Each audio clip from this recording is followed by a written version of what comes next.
July 1945. Commander Eugene Fluckey pressed his eye against the periscope of USS Barb, watching something that shouldn't have bothered a submarine commander at all. A train. Just a regular Japanese locomotive pulling freight cars along the coastal railway of Karafuto Prefecture, carrying troops and supplies that would eventually be used against American forces when the inevitable invasion of Japan came. Submarines hunted ships.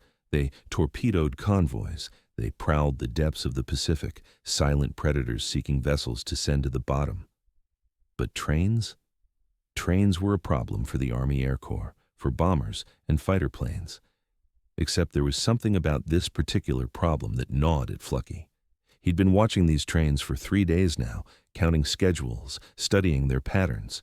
6 trains per day, each carrying between 40 and 60 soldiers, plus ammunition, medical supplies, and all the material needed to fortify Japan's defenses. And they ran right along the coast, sometimes within 400 yards of the waterline, close enough to see through a periscope, close enough to... What? What exactly could a submarine do about a train? The question would lead to one of the most audacious operations of the Pacific War, an operation so unprecedented that when it was over, USS Barb would be the only submarine in history to claim a locomotive as a kill. More significantly, the 8 men who went ashore that night would become the only American combat troops to set foot on Japanese home island territory during the entire war. No Marines, no Army infantry, no paratroopers, just 8 submariners with shovels, a pickle jar full of batteries, and 55 pounds of high explosive. The man they called Lucky Eugene Bennett Fluckey wasn't supposed to be a revolutionary. Born in Washington, D.C. on October 5, 1913, he grew up as a bright kid who took inspiration from the most unlikely source, a radio address by President Calvin Coolidge. The president's words about persistence struck 10-year-old Eugene so deeply that he named his dog Calvin Coolidge. He carried that philosophy of determination through his accelerated education, finishing high school at 15 and entering the Naval Academy in 1931. By the time he graduated in 1935, he had already decided that submarines were where he wanted to make his mark. But what set Fluckey apart wasn't just his intelligence or his determination. It was his fundamental belief that problems didn't exist, only solutions. He lived by a simple motto that he drilled into every member of his crew. We don't have problems, just solutions. This wasn't empty motivational talk. Fluckey genuinely believed that any obstacle could be overcome with enough creative thinking and calculated risk-taking. The key word being calculated. Despite his aggressive tactics and seemingly reckless raids, Fluckey never lost sight of his primary responsibility, bringing his crew home alive. By the time he took command of USS Barb in May 1944, Fluckey had already proven himself on several patrols aboard other submarines. But command of his own boat gave him the freedom to implement his unconventional ideas. He didn't believe in the traditional submarine warfare doctrine that emphasized patient waiting in ambush. Taking inspiration from German U-boat ace Otto Kretschmer, Fluckey believed submarines should be used like motor torpedo boats, aggressive, fast-moving surface attackers that pursued the enemy rather than waiting for him. On his first patrol in command of Barb, he stayed submerged for only 1 day out of 52. The rest of the time, he hunted on the surface, using the submarine's superior speed and maneuverability to chase down prey. The nickname Lucky Fluckey came from his uncanny ability to survive situations that should have killed him and his entire crew. But those who served under him knew it wasn't just luck. It was preparation, split-second decision-making, and an almost supernatural ability to read enemy movements. When Japanese frigates pursued him, he'd race through Chinese junk fleets, using the civilian vessels as shields. When cornered in shallow harbors, he'd push his engines to 150% overload, setting submarine speed records while shells exploded around him. And through it all, through hundreds of depth-charge attacks and countless narrow escapes, not a single man under his command received a Purple Heart. That statistic meant more to Fluckey than any medal the Navy could give him. USS Barb, the submarine that rewrote the rules. USS Barb was a Gato-class submarine, one of the workhorses of the American submarine fleet. Laid down at the Electric Boat Company in Groton, Connecticut on June 7, 1941, she was launched on April 2, 1942, and commissioned that July. At 311 feet and 8 inches long, displacing 2,400 tons when submerged, she was designed to carry a crew of 80 men into harm's way. Her armament included 10 21-inch torpedo tubes, 6 forward, 4 aft, capable of unleashing devastating salvos against enemy shipping. She also carried a 4-inch deck gun and smaller anti-aircraft weapons for surface engagements. The submarine spent her first 5 war patrols in the Atlantic and Mediterranean, protecting Allied convoys and hunting German U-boats. These patrols were important but relatively uneventful. Barb was just another submarine doing her job.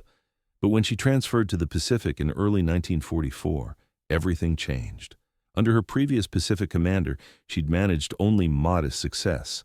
The boat had potential, but something was missing. That something turned out to be Eugene Fluckey. When Fluckey took command in May 1944, he made a bold promise to Admiral Charles Lockwood at Midway. He'd sink 5 Japanese ships on his first patrol or consider himself a failure. It was an audacious claim for a submarine that had sunk only 1 ship in 6 previous patrols. But Fluckey wasn't bluffing. On that first patrol under his command, Barb sank 5 freighters and destroyed 2 trawlers with her deck gun. Fluckey had proven his point. The submarine wasn't the problem. The approach had been. Over the next year, Barb became one of the most feared and successful submarines in the Pacific Fleet. The boat's battle flag told the story. 17 patches representing ships sunk, symbols for the Presidential Unit Citation and Navy Unit Commendation, multiple Navy crosses earned by crew members, 23 Silver Stars, 23 Bronze Stars, and at the top, the Medal of Honor ribbon, representing Fluckey's extraordinary valor on the 11th Patrol. Each symbol represented not just a tactical victory, but a revolutionary approach to submarine warfare. The submarine rescued Australian and British prisoners of war from the shark-infested waters of the South China Sea after their transport ship was torpedoed. Crew members, including Chief Gunner's mate Paul Saunders, took turns diving into typhoon-roiled waters to pull 14 dying men aboard. The submarine attacked convoys using tactics borrowed from German wolf packs. She penetrated heavily defended harbors in shallow water where she couldn't dive to escape. She fired the first submarine-launched rockets in history against shore installations. Each patrol pushed the boundaries of what submariners thought was possible. By June 1945, when Barb departed for her 12th and final war patrol, she'd already secured her place in naval history. But Fluckey wasn't done innovating. He was about to prove that submarines could project power onto land in ways nobody had imagined. The attack that won the Medal of Honor. To understand why the train mission was so significant, you need to understand what Fluckey had already accomplished. On January 8, 1945, during Barb's 11th War Patrol, Fluckey and 2 other submarines, USS Pakuta and USS Queenfish, formed a wolf pack hunting in the Formosa Strait. Their mission was simple: bottle up Japanese shipping trying to move between Japan and occupied China. On that night, they encountered 8 large Japanese merchant ships escorted by 4 patrol boats.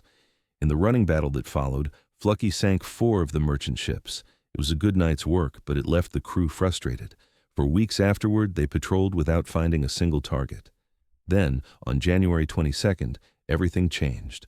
Fluckey's keen eye for terrain and his study of tidal patterns led him to a secluded anchorage called Nam Quan Harbor, tucked into the Chinese coast opposite the Matsu Islands. Intelligence suggested Japanese convoys used it as a waypoint, but conventional wisdom said it was impregnable. The harbor was ringed with patrol boats. The water was barely deep enough for a submarine to maneuver. Charts showed minefields and rock formations that could tear a submarine's hull open. The approaches were uncharted and treacherous. In other words, it was exactly the kind of place where no enemy would expect an attack. Fluckey gathered his officers and explained his plan. They would penetrate the harbor after midnight on a surprise surface attack. They'd hit the anchored convoy with everything they had, then make a high-speed surface run back to open water. The escape route would take them through an hour of running at flank speed through uncharted, mined and rock-obstructed waters. If anything went wrong, if they hit a mine, if they ran aground, if Japanese patrol boats caught them before they reached deep water, the entire crew would likely die. His officers looked at each other, then back at Flucky. One of them summed up what everyone was thinking. Okay, it's now time to take one of our well-known calculated risks. At 3 in the morning on January 23rd, Barb slipped past the harbor's patrol vessels. The Japanese defenders were so confident in their protections that their guard was lax. Inside the harbor, 30 Japanese ships sat at anchor in 3 neat lines parallel to the coast. Flucky couldn't believe what he was seeing. They'd literally packaged themselves as targets. From 3,000 yards out, he gave the order to fire. The submarine's bow torpedoes launched in rapid succession. Before the Japanese could react, Flucky swung Barb around and fired from the stern tubes. Chaos erupted across the harbor. One torpedo struck a large ammunition ship, and the resulting explosion lit up the night sky like a miniature sun. Shells and debris fountained hundreds of feet into the air. 3 more ships erupted in flames. Secondary explosions rolled across the water, but now came the hard part. A Japanese frigate spotted Barb and opened fire. Shells splashed into the water around the submarine. A patrol aircraft arrived overhead, dropping flares to illuminate the American raider. Flucky ordered emergency power, 150% overload on the diesel engines. The submarine's engineering crew pushed the machinery beyond its design limits. Barb surged forward at 23.5 knots, setting what was probably the world speed record for a submarine on the surface. For over an hour, Flucky threaded his submarine through shallow water marked unexplored on his charts. The Japanese frigate gave chase, but couldn't match Barb's speed and kept falling behind. Shells continued to fall around the submarine, but none found their mark. The gamble worked. By dawn, Barb was in deep water and diving to safety. Behind her, 4 Japanese ships sat on the bottom. 3 more were damaged and burning.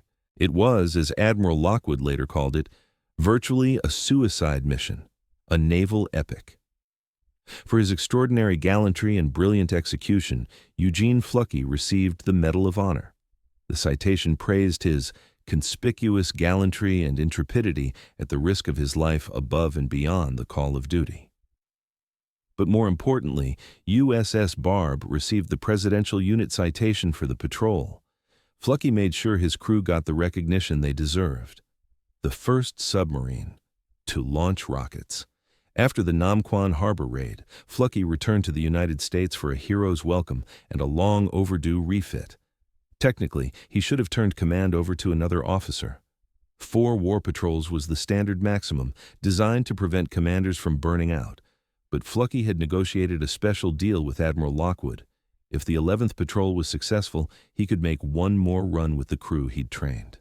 The Medal of Honor made that condition somewhat moot. During the refit at Mare Island Naval Yard, Flucky approached the Navy's research and development staff with an unusual request. He wanted rockets. Specifically, he wanted a Mark 51 rocket launcher mounted on Barb's forward deck.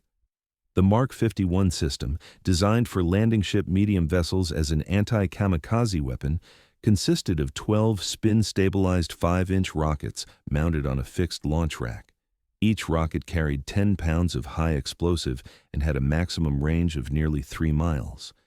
The launcher couldn't traverse left or right, which meant the entire submarine would have to aim by turning. The rockets could only be fired while surfaced, making the submarine vulnerable. And the whole concept of submarine-launched land attack missiles was so novel that nobody was quite sure it would even work. But Flucky had done his homework. By mid-1945, Japanese merchant shipping had been decimated. American submarines were running out of targets at sea. The few remaining Japanese vessels stayed in port under heavy air cover, making them nearly impossible to attack. Meanwhile, Japan's coastal infrastructure, factories, shipyards, military installations, remained largely intact.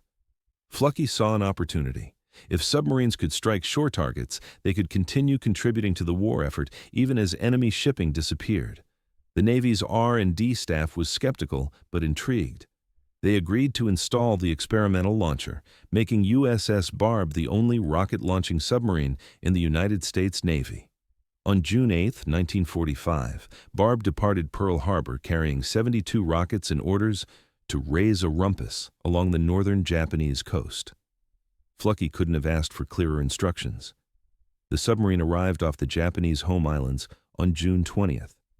2 nights later, at 2:30 in the morning on June 22nd, Barb surfaced 3 miles off the town of Shari, a community of 20,000 people on the northeastern coast of Hokkaido. The rocket launcher was raised to its firing angle. Flucky gave the order. 12 rockets ripple-fired in 5 seconds, screaming through the darkness. 30 seconds later, they slammed into Shari's industrial district. Fires erupted across the waterfront. Buildings collapsed. Before the Japanese could respond, Barb submerged and slipped away. It was the first time in history a submarine had launched rockets against a shore target. Over the next month, Barb would fire 60 more rockets at towns along the Hokkaido and Karafuto coasts, Shikuka, Kashiho, Shiratori. Japan's largest paper mill, destroyed. A leather tanning factory that produced pilot uniforms reduced to burning wreckage. Small shipyards reduced to splinters. Flucky also used Barb's 4-inch deck gun to shell military installations whenever the opportunity presented itself.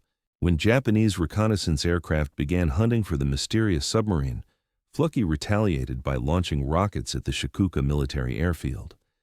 The rocket attacks demonstrated a principle that would define naval warfare for the next 70 years. Submarines could project power far beyond their traditional anti-shipping role. The concept that Flucky pioneered with his jury-rigged Mark 51 launcher would evolve into the Regulus cruise missile program, then Polaris ballistic missiles, and eventually the Ohio-class submarines carrying Trident missiles, platforms capable of destroying entire nations without ever surfacing. All of it traced its lineage back to those 12 rockets screaming toward Shari in the pre-dawn darkness of June 22, 1945. The railroad and the impossible problem. By mid-July, Barb was patrolling the waters off southern Karafuto Prefecture, the Japanese name for what would later become Russia's Sakhalin Island.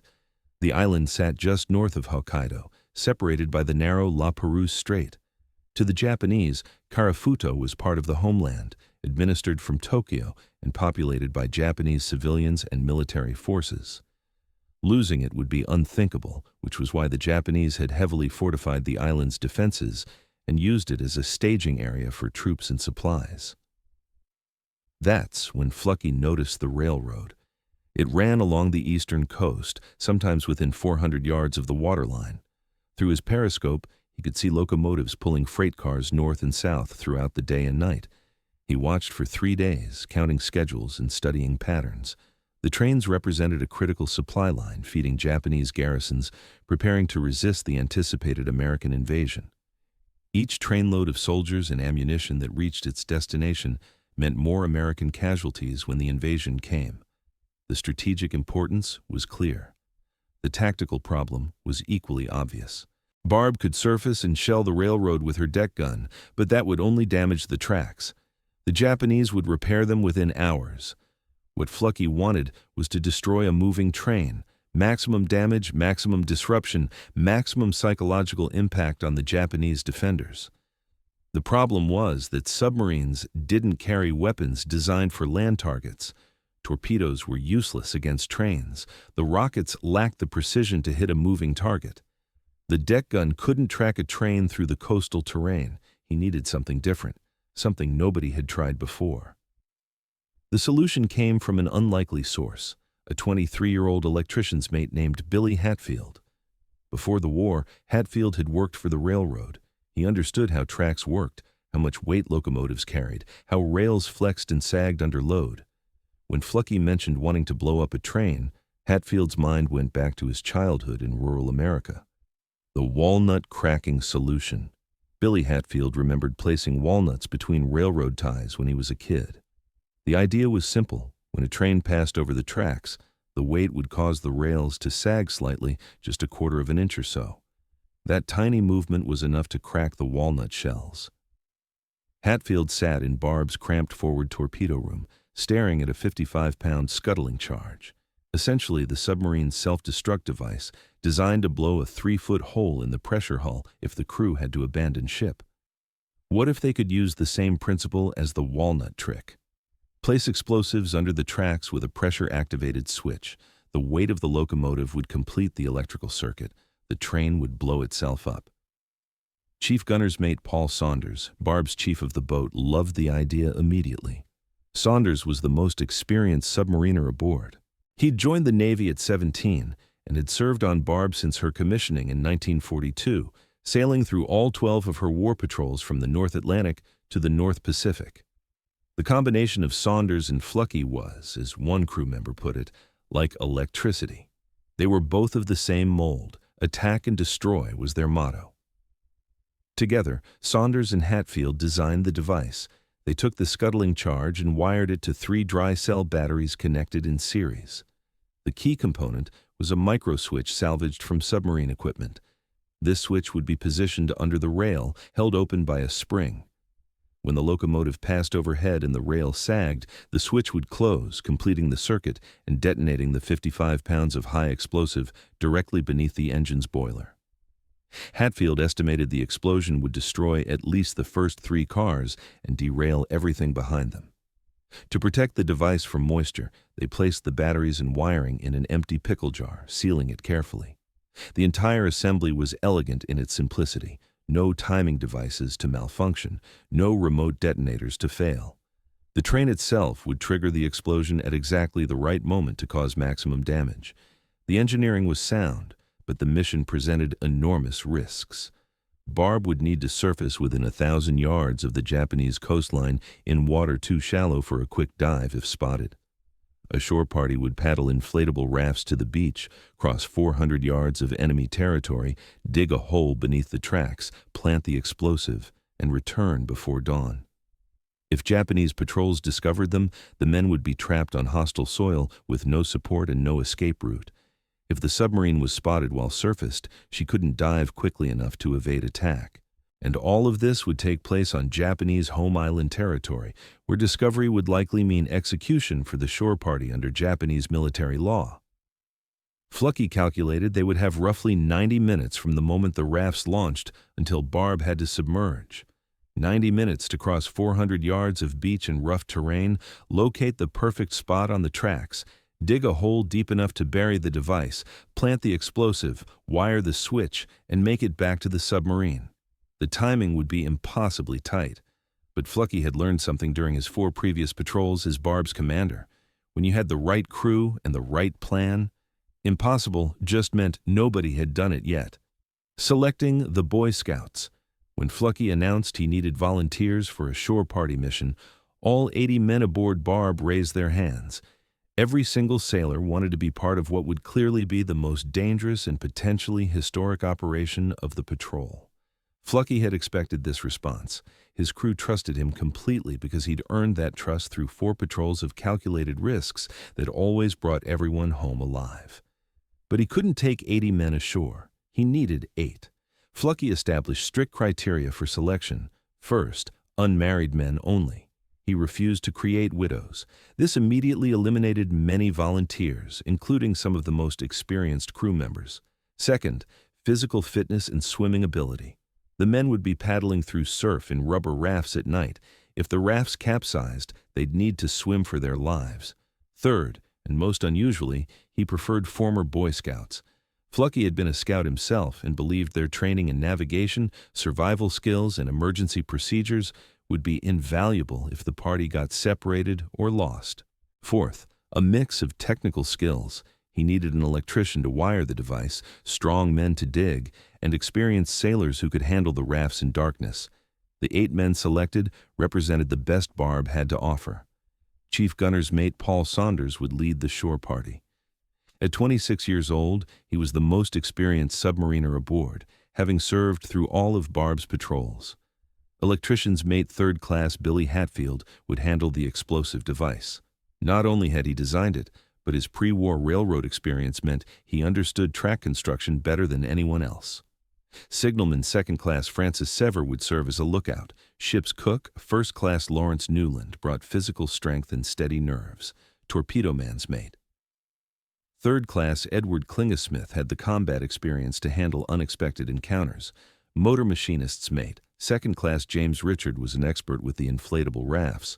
Motor machinist's mate first-class John Markison added more muscle for the digging work, and Lieutenant William Walker, the submarine's engineering officer, would serve as the officer in charge.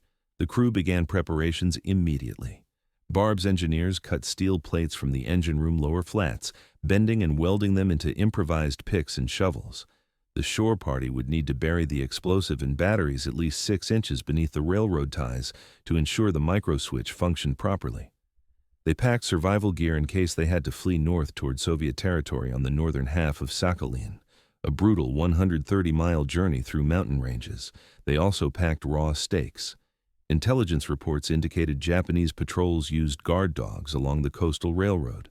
The stakes might buy a few precious seconds if they encountered animals. Weather became the critical factor. Flucky needed cloud cover to hide the three-quarter moon. Clear skies would illuminate the submarine and rafts, making them visible to Japanese sentries. For 4 days, Barb patrolled off Karafuto while the crew watched the sky. Clear. Clear again. Flucky grew increasingly frustrated. Only 5 days remained in their patrol schedule before Barb would need to return to Midway. The window was closing. On the afternoon of July 22nd, cirrus clouds appeared on the horizon. By evening, white stratus clouds were capping the mountain peaks along the Karafuto coast. Cloud cover was building from the west. Flucky made the decision. They would execute the mission that night, midnight on enemy shores. The cloud cover held.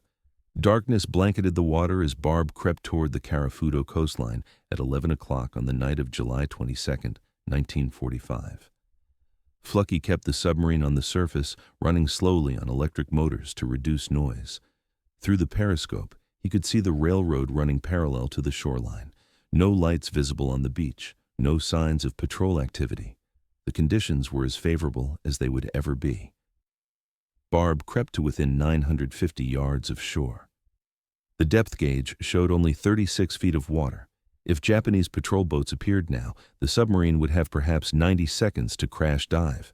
Even then, she might hit bottom before fully submerging. Flucky was betting everything on surprise and darkness. The 8 men assembled on deck wearing dark clothing. Saunders checked his watch. Midnight was approaching. Flucky gave the order.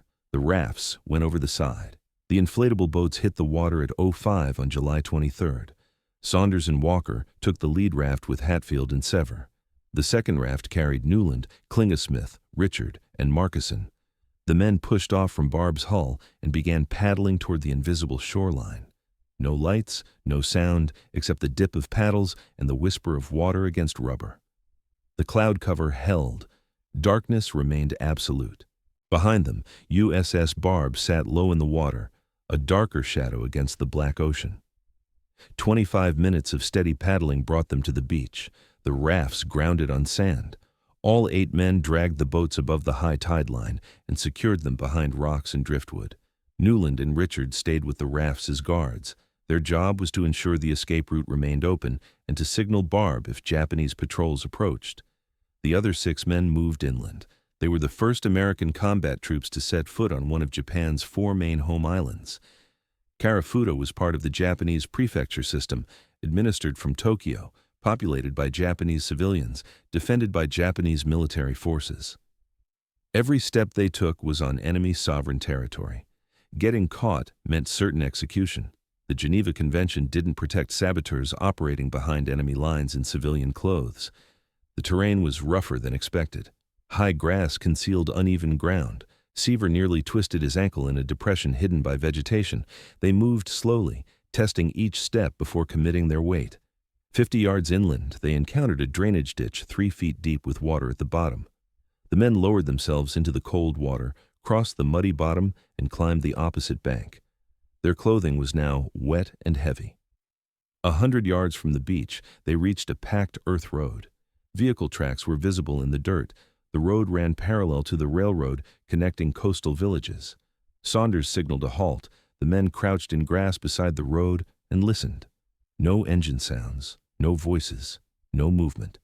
They crossed quickly, one at a time, then continued toward the railroad embankment, visible as a dark ridge against the slightly lighter sky.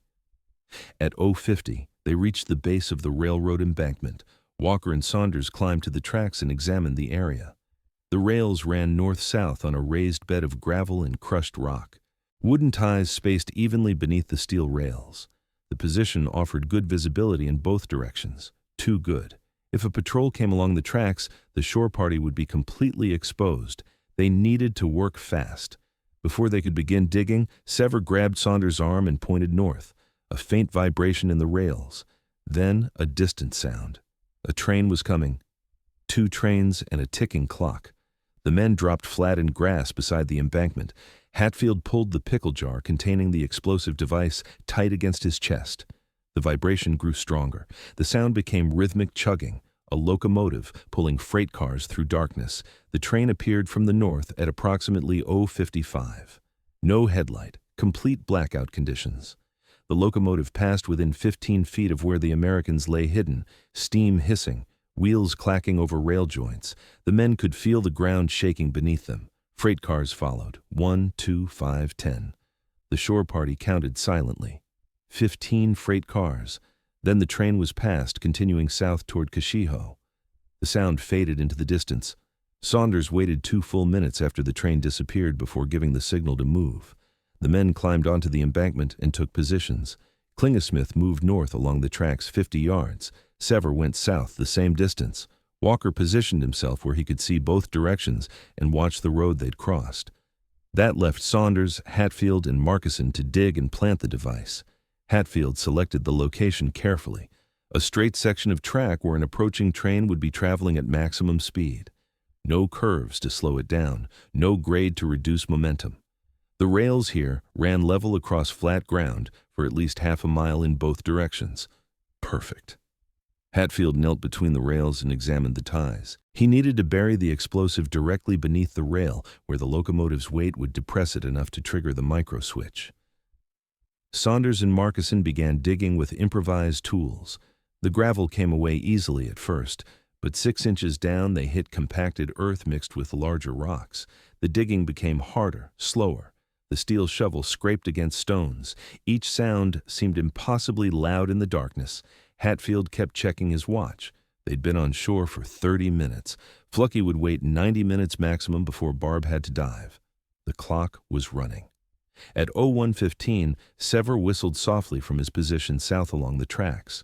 Another train was coming. The shore party dropped flat again. This train was approaching from the south, moving north, the opposite direction from the first one. Hatfield lay beside the partially excavated hole, still clutching the pickle jar.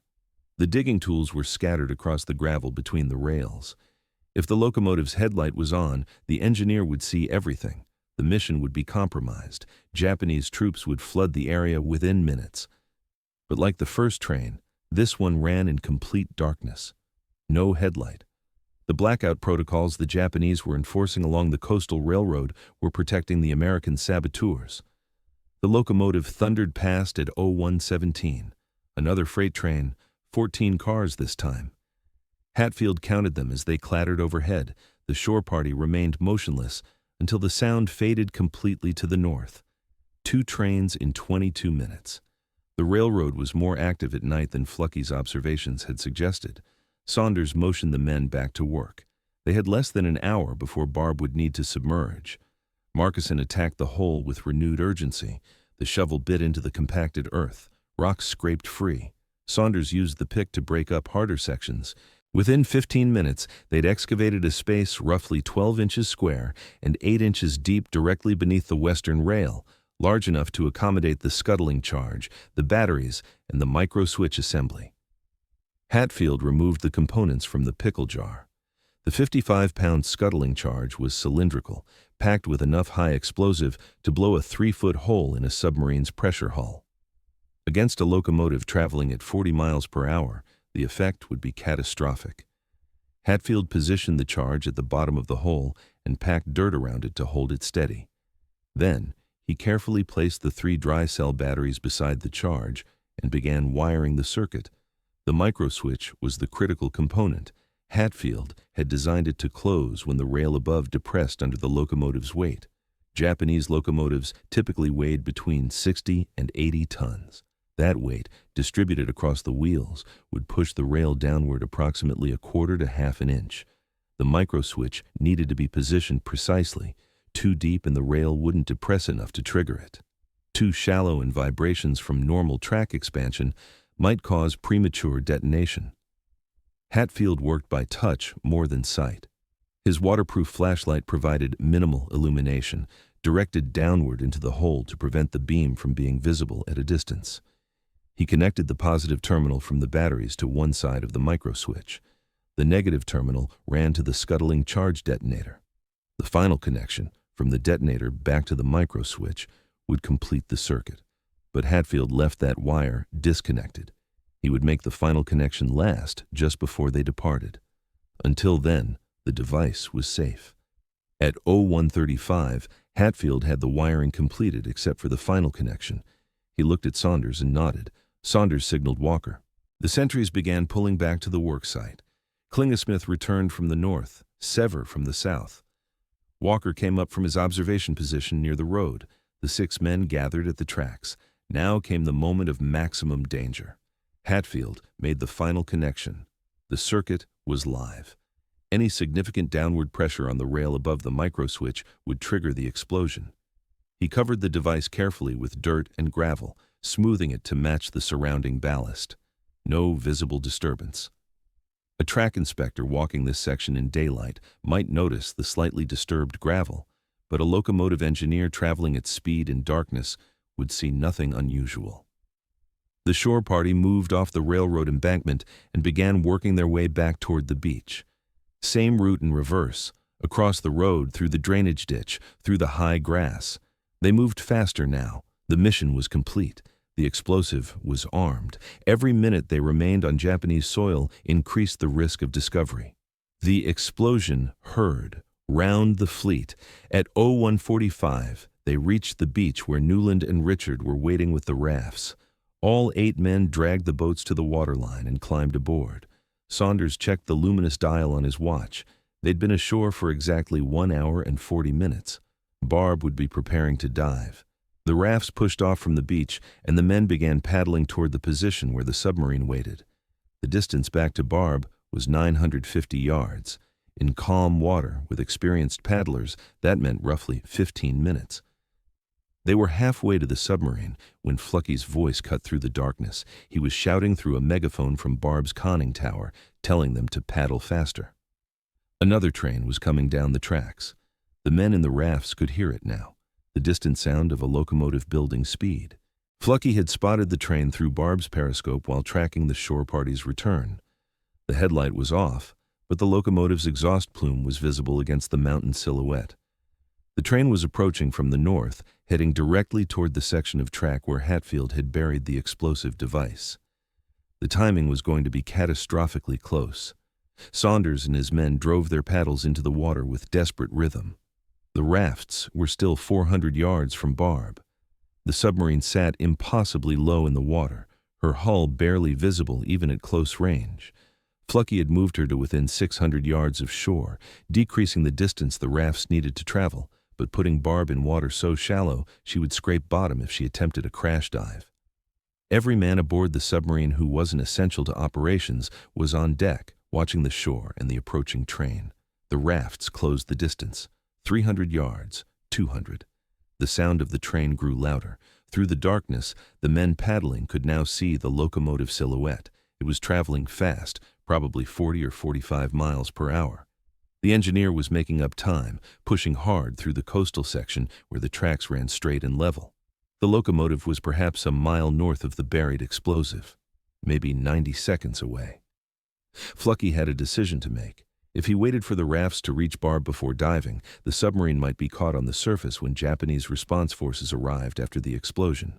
Coastal artillery could open fire. Patrol boats could converge on their position, but if he submerged now, the 8 men in the rafts would be stranded on the surface with no way to escape. Flucky made his choice. He ordered Barb to turn and prepare for emergency dive, but he would wait. The shore party had earned that much. The rafts reached Barb at 01:46. The men scrambled up the submarine's hull and through the deck hatches. Saunders was the last man off the rafts.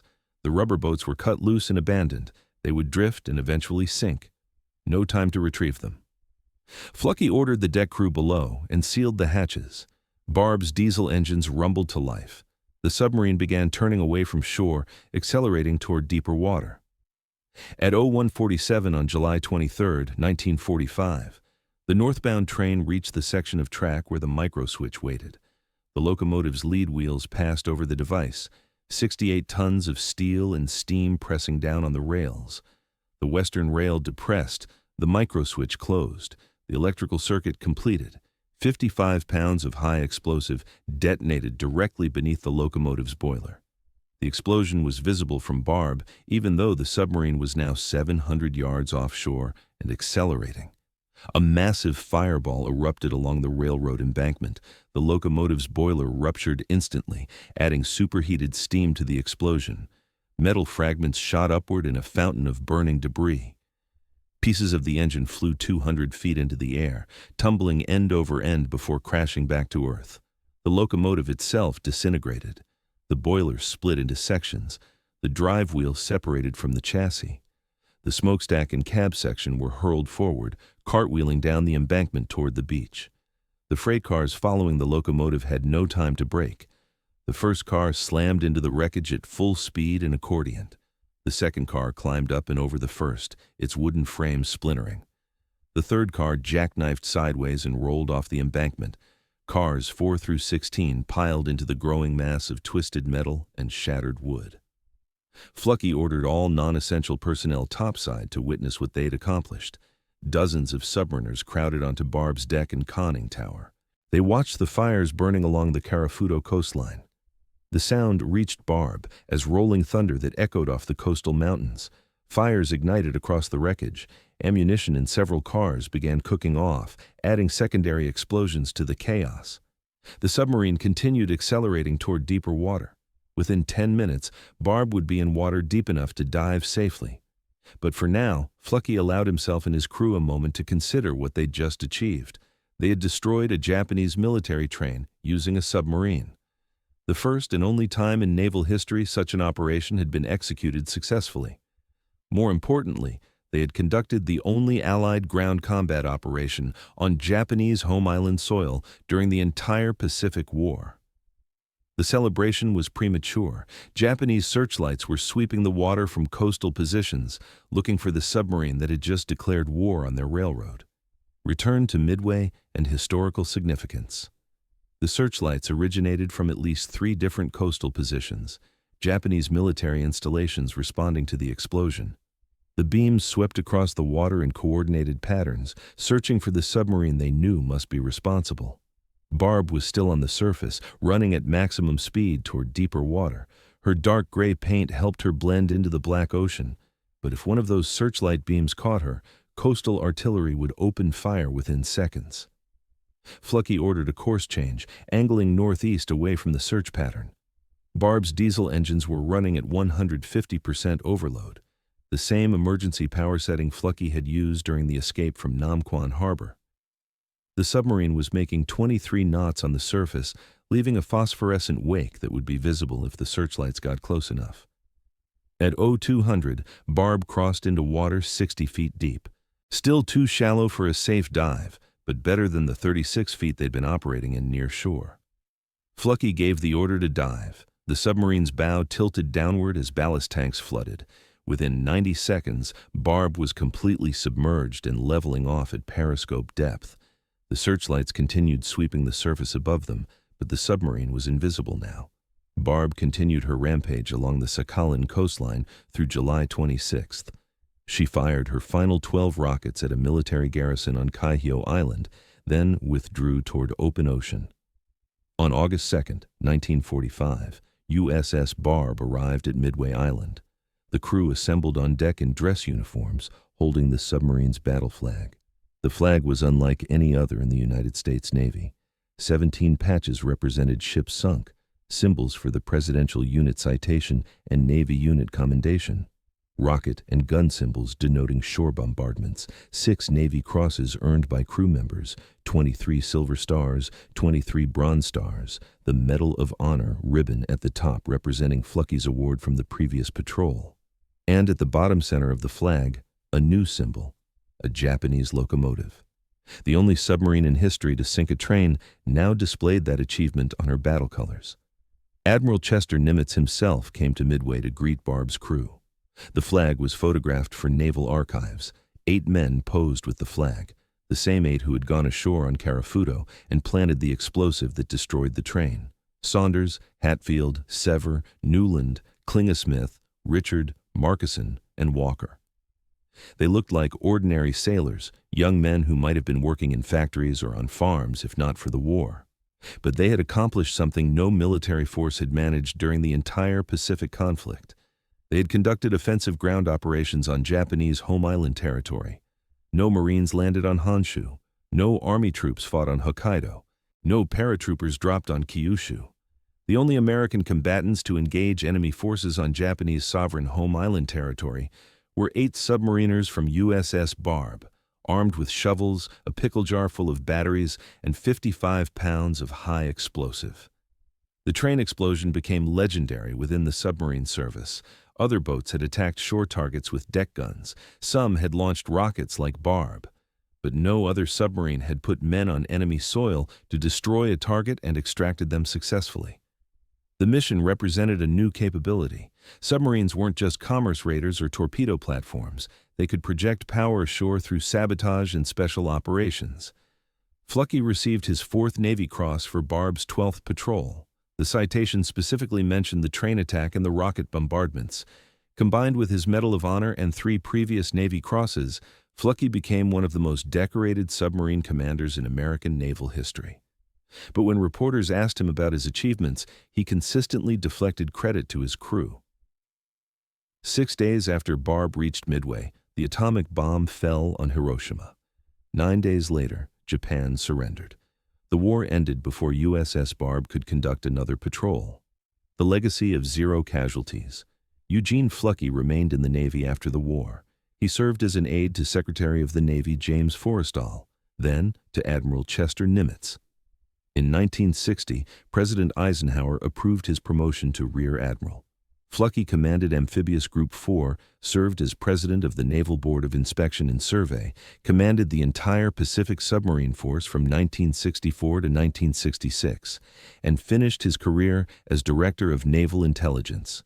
He retired in 1972 after 37 years of service. Retirement didn't mean inactivity. Fluckey and his wife Marjorie moved to Portugal and opened an orphanage in 1974. They ran it for 8 years, providing homes for children who had lost their families. Marjorie died in 1979. Fluckey remarried in 1980 and continued the orphanage work until it closed in 1982. In 1992, he published Thunder Below, his memoir of commanding USS Barb. The book became required reading at the Naval Academy. Fluckey died on June 28, 2007. He was 93 years old. He was buried at the United States Naval Academy Cemetery in Annapolis. But there was one statistic Fluckey valued more than all the tonnage sunk, all the medals earned, all the recognition received. 0. 0 Purple Hearts awarded to anyone who served under his command during 5 war patrols. 0 casualties. That statistic defined Eugene Fluckey's command philosophy more than any tactical innovation or daring raid. He took calculated risks, but never reckless ones. He pushed his crew to the absolute limits of submarine capability, but never beyond the point where training and skill could compensate for danger. 5 war patrols, hundreds of depth charge attacks, thousands of miles through minefields and shallow water, countless hours surfaced in enemy-controlled seas, and every single man who served under Fluckey came home alive. The crew members of USS Barb went on to live ordinary post-war lives. Saunders returned to civilian work. Hatfield went back to the railroad industry. The others married, raised families, worked regular jobs. They rarely spoke about what they had done on Carafuto. The mission remained classified for years. Even after declassification, the men didn't seek publicity. They had been doing their jobs, following orders, trying to end the war and get home. The fact that their job involved paddling ashore on enemy territory to blow up a train was simply what the situation required.